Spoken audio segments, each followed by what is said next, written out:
প্রিয় প্রবাসী, প্রিয় দেশি, প্রিয় গাইস, প্রিয় ভিউ, শুধুই আপনাদের জন্য বিশ্বাস করুন প্রতিনিয়ত নিত্য নতুন রান্না করে যাচ্ছি। তো এখানে দেখুন অন্য সিস্টেমের আপনার হচ্ছে ভেন্ডি ভাজা। এটা হচ্ছে বিশেষ করে প্রভুজিরা মাথাজিরা অবশ্যই অবশ্যই নিরামিষভোজী যারা আছেন তারা খাবেন। এই ভেন্ডিগুলোকে একটু মাঝখানে ফালি দিয়ে এটাকে হচ্ছে একটু কর্নফ্লাওয়ার দিয়ে হলুদ আর লবণ দিয়ে মাখিয়ে নিয়েছি। বন্ধুরা, এটা আপনি কর্নফ্লাওয়ার না থাকলেও সমস্যা নাই, এটাকে আপনি চালের গুঁড়া দিয়েও করতে পারেন।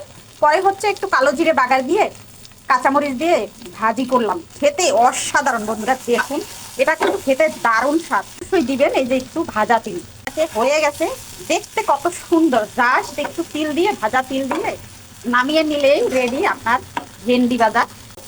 আর বন্ধুরা, একটা কথা বলবো, চন্দনের গাছ সবচেয়ে সুগন্ধি, কিন্তু মানুষ ভুলে যায় যে এখানে সবচেয়ে বেশি বিষধর সাপ বাস করে।